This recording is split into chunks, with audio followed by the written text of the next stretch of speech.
Bismillahirrahmanirrahim. Assalamualaikum warahmatullahi wabarakatuh. Alhamdulillahirabbil alamin. Wassalatu wassalamu ala Rasulillah. Baik, kita akan melanjutkan materi selanjutnya tentang teks laporan hasil observasi.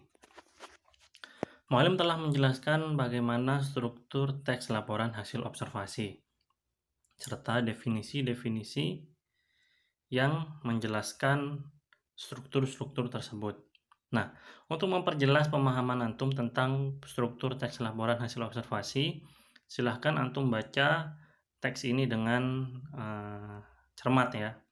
Nah, di sini muallim juga akan membantu kalian. Muallim akan membacakan lumba-lumba hidung botol. Judulnya adalah itu.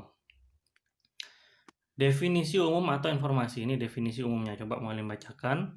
Lumba-lumba hidung botol atau nama ilmiahnya adalah Tursiops transchatus atau bottlenose dolphin merupakan mamalia laut yang masuk ke dalam bangsa Cetacea. Muallim zoom dulu ya biar lebih jelas. Nah, yang dapat hidup hingga 40 hingga 50 tahun. Bentuk kepala, nah ini adalah deskripsi bagiannya. Ya, ini adalah deskripsi bagiannya. Bentuk kepala lumba-lumba memungkinkannya untuk menahan atau melawan arus air sehingga tubuhnya dapat bergerak dengan mudah di dalam air. Lumba-lumba memiliki moncong berukuran besar dan ramping dan tidak memiliki telinga luar. Lubang kecil yang terletak di belakang mata berfungsi sebagai telinga dalam. Saluran dari lubang tersebut dipenuhi dengan minyak sekresi. Lumba-lumba memiliki pendengaran yang sangat baik. Frekuensi suara yang mampu ditangkap oleh lumba-lumba mencapai 150 kHz. Nah, ini lanjutannya, ini adalah deskripsi bagian ya. Jadi deskripsi bagian bisa ada dua seperti yang ada di sini. Nah, yang ada di struktur ini. Baik, muallim zoom lagi. Nah, semoga antum tidak pusing ya lihat video ini. Deskripsi bagian yang kedua, menggunakan alat pernafasan berupa paru-paru membuat lumba-lumba harus sering naik ke permukaan untuk menghirup udara. Pada umumnya, lumba-lumba naik ke permukaan setiap 1-2 kali setiap menit.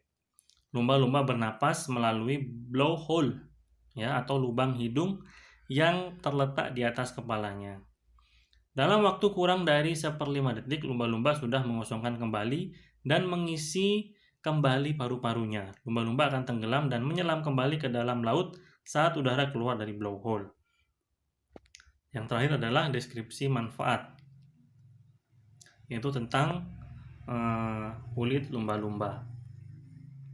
Seperti yang muallim sampaikan, simpulan boleh ada, boleh tidak. Deskripsi di sini ada 2, di situ ditambah lagi deskripsi lagi untuk menguatkan deskripsi sebelumnya ya tentang lumba-lumba.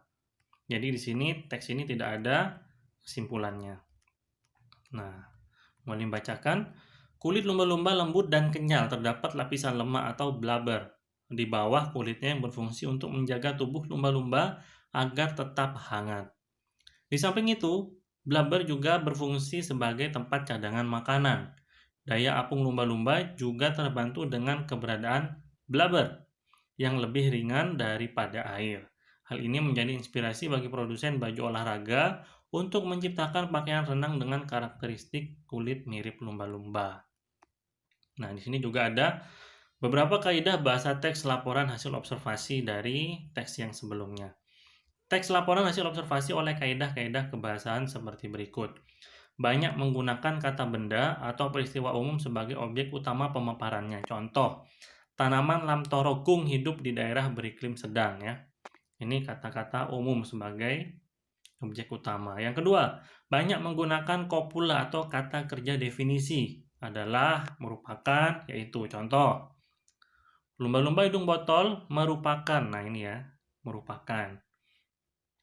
Yang ketiga, banyak menggunakan kata pengelompokan, yaitu bisa menggunakan dipilih, dikelompokkan, terbagi, dan terdiri atas. Contohnya di sini sampah terbagi menjadi sampah organik dan anorganik.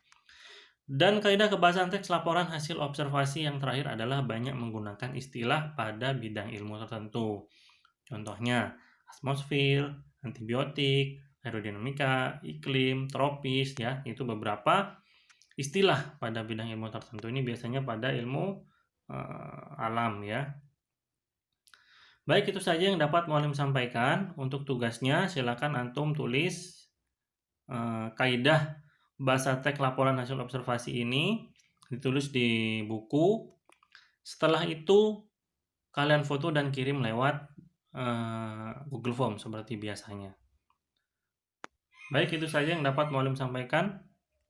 Insya Allah pekan depan kalau ini sudah habis kita akan melakukan ulangan harian ya. Nah. Baik, assalamualaikum warahmatullahi wabarakatuh.